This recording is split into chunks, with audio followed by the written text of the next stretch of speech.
Hello everyone. Today we'll be studying the Class A output stage under the module 3. This is the circuit diagram of Class A output stage where we are using two transistors Q1 and Q2. Q1 is the emitter follower transistor which is biased with the constant current capital I which is being supplied by the transistor Q2. RL is the load here.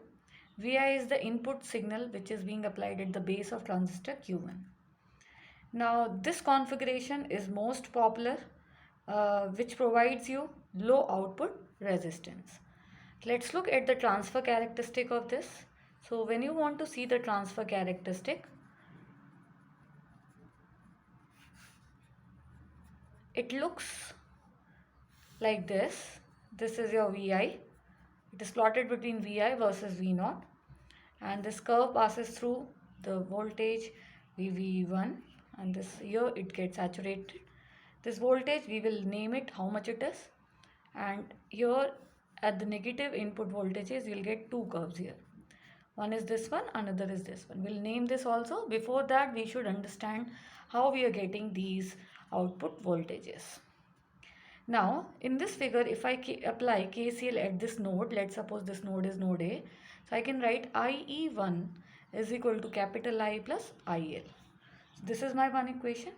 Now I have to make sure that this capital I here must be greater than largest negative IL value in order to have a class A operation. Now if I apply KVL in this loop, so let's apply KVL.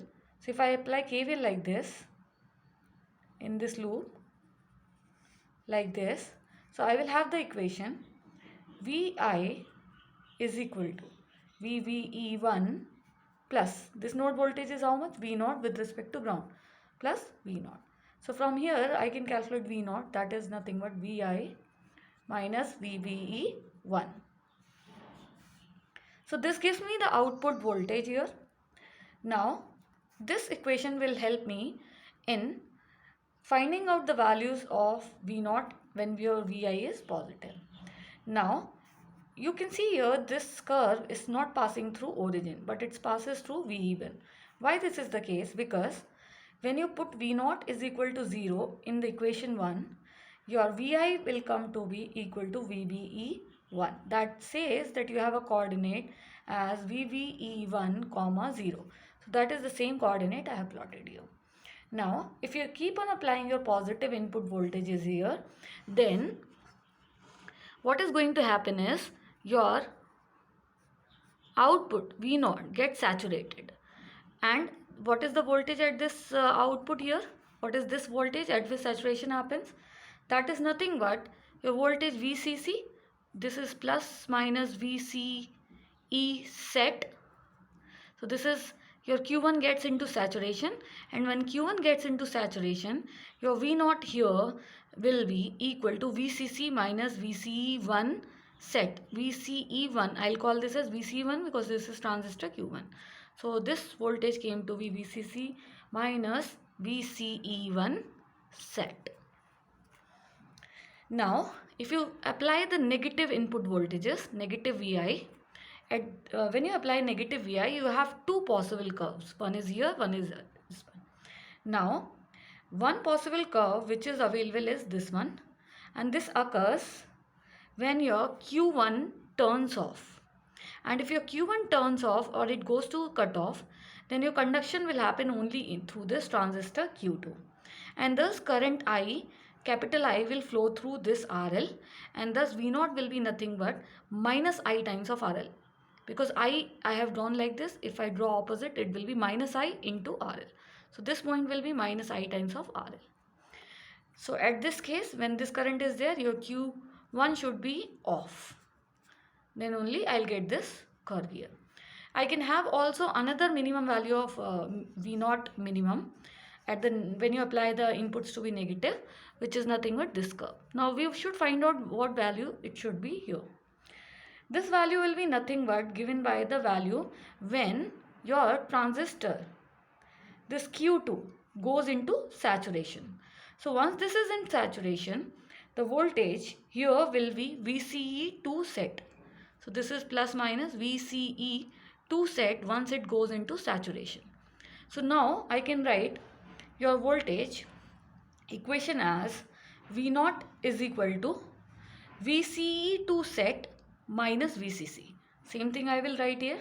So I am writing here the same value, minus VCC plus VCE to set. So this gives me the value of V naught minimum when your input goes for the negative half cycle. So this is the transfer characteristic curve. Now let's quickly give a relation for capital I.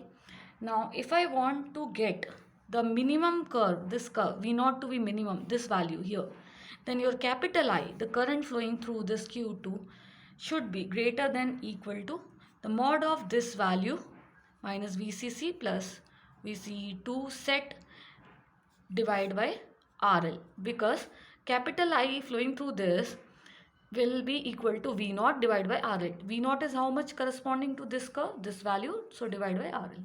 So I have to make sure that current is greater than equal to this value if you want to achieve this curve here. So this is all about transfer characteristic. Now quickly go to the signal waveforms which are drawn at different positions. For example, I can show here one of the waveform is output waveform. So V naught will look like this and it will go from VCC to minus VCC. So this is one of the possible waveform here for V naught. Now next waveform I have to draw here for VCE1 set, or I can say VCE1, how much it is, not set, how much is the VCE1, this VCE1 will be how much. So that if I draw, so I'll just draw it. VCE1 will move like this, will vary from the 0, the minimum value is 0, DC value will be VCC, maximum value achieved here is 2 VCC. Now I will draw the same waveform for similar way for IC1. IC1 is nothing but the current IC1 here at the collector. So if I draw that waveform, it will look like this. This is your base current, this is capital I, and this maximum it goes till 2I. Similarly, I can draw for power dissipation. This is PD1. So PD1 here it goes from IC I into VCC. Minimum is 0. Now this power dissipation PD1,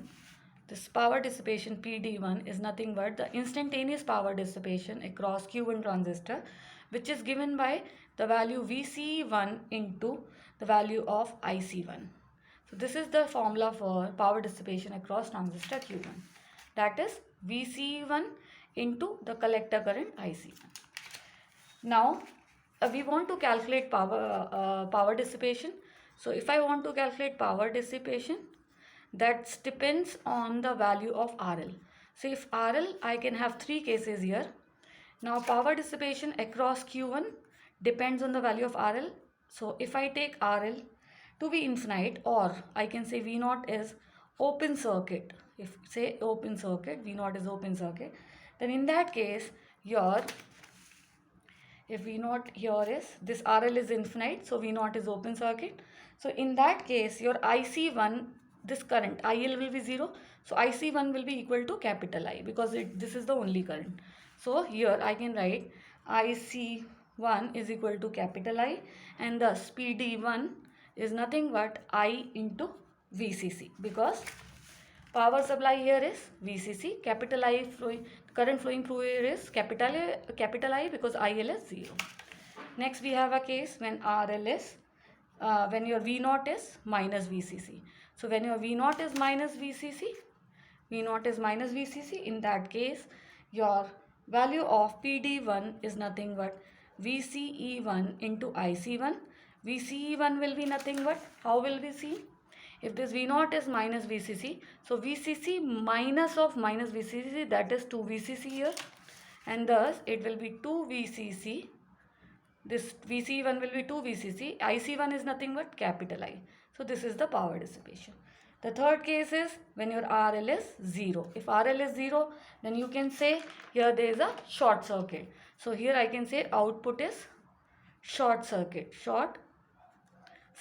and thus in this case a large amount of, if this is short circuit, a large amount of current will be drawn over this, and because of this Q1 temperature rises, and because of rise in temperature, the temperature rises. Because of the rise in temperature, the Q1 can get burned. So in this case, third case, large power is drawn. Now, if I want to find out the power dissipation across the transistor Q2, that I wrote as PD2. So across PD2, that is Q2.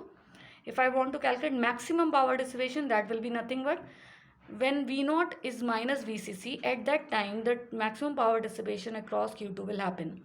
And this point will be minus VCC.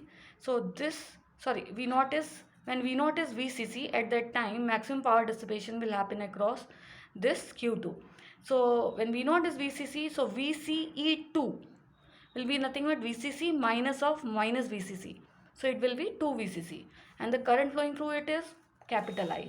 Thus PDE2 will be nothing but 2 VCC, as I told you, into capital I. So this is the maximum power dissipation that can occur across Q2 transistor, and it happens when your V0 is equal to VCC. But this thing V0 is equal to VCC appears only for very short interval of time. So that's all about your power dissipation in your class A output stage. We'll see in the next video how to calculate the efficiency for class A. That's all for this lecture. Thank you. If you like this video, you subscribe to my channel and you can like this. Thank you.